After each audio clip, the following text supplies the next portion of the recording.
জানিয়ে দিব এই মুহূর্তে আমাদের হাতে এসেছে বাংলাদেশের গুরুত্বপূর্ণ আপডেট সংবাদের শিরোনাম। শুরুতেই থাকছে ময়মনসিংহে হিন্দু যুবককে প্রকাশ্যে পিটিয়ে হত্যার তদন্ত চায় জামাত। ময়মনসিংহের ভালুকা উপজেলায় ধর্ম অবমাননার অভিযোগে এক হিন্দু যুবককে প্রকাশ্যে পিটিয়ে হত্যা এবং পরবর্তীতে মৃত লাশে আগুন দেওয়ার ঘটনার নিন্দা জানিয়েছে বাংলাদেশ জামায়াত ইসলামী। একই সঙ্গে এহেন ন্যাক্কারজনক ঘটনার সুষ্ঠু তদন্ত ও দোষীদের শাস্তির দাবি জানিয়েছে দলটি। এবারে জানিয়ে দিব ট্রাভেল পাস হাতে পেয়েছেন তারেক রহমান। আরও জানাবো শহীদ হাদির জানাজা ঘিরে ডিএমপির 7 নির্দেশনা। এদিকে জামায়াতের 2 দিনের নতুন কর্মসূচি ঘোষণা। আরও থাকছে ওসমান হাদির মৃত্যুতে ব্রিটিশ হাইকমিশনারের শোক। সব শেষে জানিয়ে দিব গোপালগঞ্জে জয়বাংলা চত্বরের নাম পরিবর্তন করে শহীদ হাদি চত্বর ঘোষণা। এতক্ষণ শুনছিলেন হাতে থাকা আপডেট সংবাদের শিরোনাম, এবারে বিস্তারিত।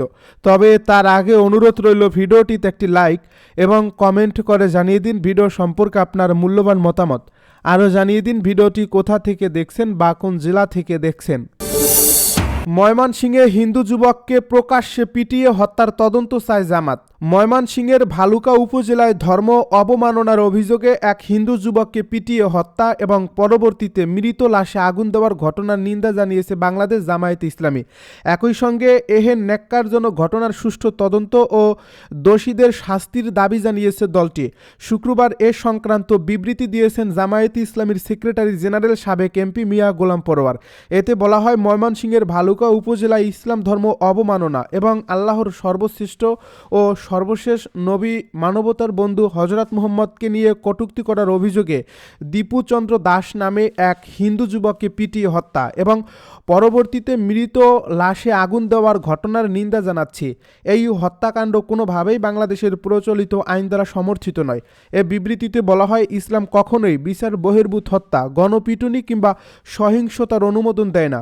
অভিযোগ থাকলে তার নিষ্পত্তি আদালতের মাধ্যমেই হতে হবে, এটাই আইনের শাসনের মৌলিক নীতি।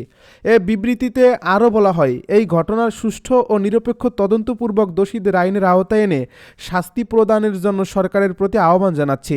বাংলাদেশ জামায়াতে ইসলামী সব সময় ধর্মীয় সহনশীলতা, মানবিক মূল্যবোধ ও আইনের শাসনের পক্ষে এবং ভবিষ্যতেও এ অবস্থান অব্যাহত রাখবে ইনশাল্লাহ। ট্রাভেল পাস হাতে পেয়েছে তারেক রহমান। দেশে ফিরতে ট্রাভেল পাস হাতে পেয়েছেন বিএনপির ভারপ্রাপ্ত চেয়ারম্যান তারেক রহমান। পররাষ্ট্র মন্ত্রণালয়ের এক কর্মকর্তা শুক্রবার রাতে গণমাধ্যমকে বলেন, উনি কাল আবেদন করেছিলেন, আমার জানামতে হয়ে গেছে। বিএনপির ভারপ্রাপ্ত চেয়ারম্যান তারেক রহমান প্রায় 18 বছর লন্ডন থাকার পর আগামী 25 ডিসেম্বর দেশে ফিরবেন। সেজন্য বৃহস্পতিবার ট্রাভেল পাস নিতে দূতাবাসে আবেদন করেন। পরে শুক্রবার সেই ট্রাভেল পাস হাতে পেয়েছেন তিনি। এদিকে বিএনপি চেয়ারপারসনের একান্ত সচিব আব্দুস সত্তার জানিয়েছেন, মেয়েকে সঙ্গে নিয়ে লন্ডন থেকে সিলেট হয়ে ঢাকায় ফিরবেন তারেক রহমান। 25 ডিসেম্বর বেলা 11টার পর তারেক রহমানকে বহনকারী বিমানটি ঢাকায় অবতরণ করবে। 2024 সালের 5 অগাস্ট পরবর্তী সময়ে তার দেশে ফেরা নিয়ে ছিল নানা জল্পনা কল্পনা।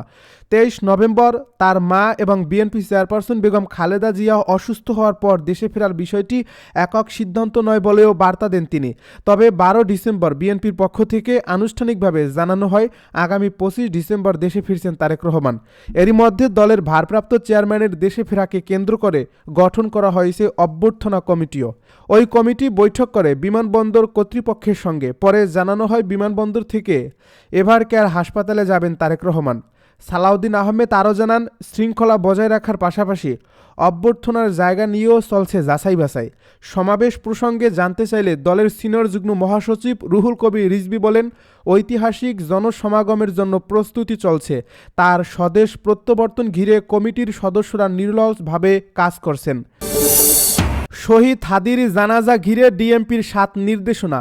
জাতীয় সংসদ ভবনের দক্ষিণ প্লাজায় শনিবার ইনকিলাব মঞ্চের মুখপাত্র শহীদ ওসমান হাদিকে জানাজাকে ঘিরে 7 ট্রাফিক নির্দেশনা দিয়েছে ঢাকা মেট্রোপলিটন পুলিশ ডিএমপি। শুক্রবার রাত 8টায় ডিএমপি মিডিয়া বিভাগের উপ পুলিশ কমিশনার তালেবুর রহমান এক বিজ্ঞপ্তির মাধ্যমে এ নির্দেশনার কথা জানান। এ বিজ্ঞপ্তিতে বলা হয়, শনিবার বাদ জোহর জাতীয় সংসদ ভবনের দক্ষিণ প্লাজায় ইনকিলাব মঞ্চের মুখপাত্র শহীদ শরীফ ওসমান বিন হাদির জানাজা উপলক্ষে বিপুল সংখ্যক লোক সমাগম হবে। যার ফলে এ সময় মানিক মিয়া অ্যাভিনিউতে যানবাহন চলাচল সীমিত থাকবে। জানাজা অনুষ্ঠানের সুবিধার্থে খেজুরবাগান ক্রসিং থেকে মানিক মিয়া অ্যাভিনিউ পর্যন্ত যান চলাচল বন্ধ থাকবে। বর্ণিত সময়ে সুষ্ঠু ট্রাফিক ব্যবস্থাপনার স্বার্থে শনিবার নগরবাসীকে নিম্ন বর্ণিত ট্রাফিক নির্দেশনা অনুসরণের জন্য অনুরোধ করা হলো। ১. মিরপুর রোড টু ফার্মগেট ভায়া মানিক মিয়া অ্যাভিনিউগামী যানবাহন মিরপুর রোড হয়ে উত্তর দিক থেকে আসা ফার্মগেট সোনারগাঁও অভিমুখী যানবাহন গণভবন ক্রসিং, লেক রোড, উড়োজাহাজ ক্রসিং, বিজয় সরণি ক্রসিংয়ে ডানে মোড় নিয়ে ফার্মগেটের দিকে গমন করবে। ২. ফার্মগেট টু মানিক মিয়া অ্যাভিনিউ ভায়া ইন্দিরা রোডগামী যানবাহন ফার্মগেট থেকে খেজুরবাগান ক্রসিং ডানে মোড় নিয়ে উড়োজাহাজ ক্রসিং বামে মোড় নিয়ে লেক রোড গণভবন ক্রসিংয়ের দিকে গমন করবে। জামায়াতের দুদিনের কর্মসূচি ঘোষণা। ইনকিলাব মঞ্চের মুখপাত্র শরীফ ওসমান হাদির মৃত্যুতে দুদিনের কর্মসূচি ঘোষণা করেছে বাংলাদেশ জামায়াতে ইসলামী। শুক্রবার দলটির কেন্দ্রীয় কার্যালয়ে অনুষ্ঠিত এক বৈঠকে এ সিদ্ধান্ত নেওয়া হয়। এ বৈঠকে দেশের সার্বিক রাজনৈতিক পরিস্থিতি, ইনকিলাব মঞ্চের মুখপাত্র ও বিপ্লবী জুলাই যোদ্ধা শরীফ ওসমান হাদির লাশ গ্রহণ ও তার জানাজা অনুষ্ঠান সহ করণীয় বিষয়ে আলোচনা করে কর্মসূচি গ্রহণ করা হয়। কর্মসূচির মধ্যে রয়েছে শনিবার ওসমান হাদির রুহের মাগফিরাত কামনা করে দেশের জেলা মহানগরীয় শাখায় দোয়া অনুষ্ঠান করা এবং রোববার সকাল 10টায় রাজধানী ঢাকার মগবাজারস্থ আল ফালা মিলনায়তনে কেন্দ্রীয় সংগঠনের উদ্যোগে দোয়া অনুষ্ঠান। কেন্দ্রীয় কার্যালয়ে অনুষ্ঠিত বৈঠকে সভাপতিত্ব করেন সংগঠনের সেক্রেটারি জেনারেল ও সাবেক এমপি মিয়া গোলাম পরোয়ার। ওসমান হাদির মৃত্যুতে ব্রিটিশ হাইকমিশনের শোক। ইনকিলাব মঞ্চের মুখপাত্র শরীফ ওসমান হাদির মৃত্যুতে গভীর শোক প্রকাশ করেছে ঢাকায় অবস্থিত ব্রিটিশ হাইকমিশন। শুক্রবার এক শোক বার্তায় হাইকমিশন হাদির পরিবার, বন্ধু ও সমর্থকদের প্রতি সমবেদনা জানিয়েছে। শরীফ ওসমান হাদির মৃত্যুতে গভীরভাবে শোকাহত জানিয়ে এই কঠিন সময়ে শোক সন্তপ্ত সবার প্রতি গভীর সহমর্মিতা প্রকাশ করেছে ব্রিটিশ হাইকমিশন। হাদির মৃত্যুর পর তার প্রতি আন্তর্জাতিক মহল থেকে একের পর এক শোক বার্তা আসছে। এই ঘটনায় দেশ জুড়ে ব্যাপক শোকের আবহ সৃষ্টি হয়েছে। গত 12 ডিসেম্বর গণসংযোগের জন্য রাজধানীর বিজয়নগর এলাকায় গেলে চলন্ত মোটরসাইকেল থেকে হাদিকে গুলি করা হয়। এই গুলিটি তার মাথায় লাগে। গুরুতর আহত অবস্থায় তাকে ঢাকা মেডিকেল কলেজ হাসপাতালে অস্ত্রোপচারের পর ঢাকার এভারকেয়ার হাসপাতালে ভর্তি করা হয়। পরে উন্নত চিকিৎসার জন্য এয়ার অ্যাম্বুলেন্সে করে তাকে সিঙ্গাপুরে নেওয়া হয়। সিঙ্গাপুরে বৃহস্পতিবার রাতে চিকিৎসাধীন অবস্থায় হাদি শেষ নিঃশ্বাস ত্যাগ করেন। আজ সন্ধ্যা 5:48 রাজধানীর হজরত শাহজালাল আন্তর্জাতিক বিমানবন্দরে হাদির মরদেহ বহনকারী বিমান বাংলাদেশ এয়ারলাইন্সের ফ্লাইট BG585 ফ্লাইটটি অবতরণ করে। এর আগে বাংলাদেশ সময় দুপুর 2:03 এই ফ্লাইটটি চাঙ্গি আন্তর্জাতিক বিমানবন্দর থেকে রওনা হয়। গোপালগঞ্জে জয়বাংলা চত্বরের নাম পরিবর্তন করে শহীদ হাদি চত্বর।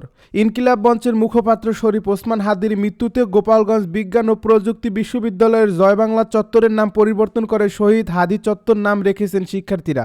এছাড়া বিশ্ববিদ্যালয় থেকে বঙ্গবন্ধু কর্নার ও জুলাই আন্দোলনকারী 5 শিক্ষকের অপসারণের জন্য 48 ঘন্টার আলটিমেটাম দেওয়া হয়। শুক্রবার দুপুরে বিশ্ববিদ্যালয়ের কেন্দ্রীয় মসজিদে জুমার নামাজ শেষে ইনকিলাব মঞ্চের আহ্বায়ক শরীফ ওসমান হাদির রুহের মাগফিরাত কামনা করে বিশেষ দোয়া ও মোনাজাত করা হয়।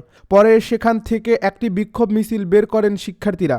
এই মিছিলটি ক্যাম্পাসের বিভিন্ন সড়ক প্রদক্ষিণ করে জয়বাংলা চত্বরে গিয়ে শেষ হয়। প্রতিবাদ সমাবেশ শেষে বিশ্ববিদ্যালয়ের জয়বাংলা চত্বরের নাম পরিবর্তন করে শহীদ হাদি চত্বর নাম ফলক টানিয়ে দেন শিক্ষার্থীরা। এখন থেকে জয়বাংলা চত্বরের নাম শহীদ হাদি চত্বরের নামে ডাকা হবে বলে তারা ঘোষণা দেন। পরে সেখানে আন্দোলনরত শিক্ষার্থীরা দোয়া ও মোনাজাত করেন।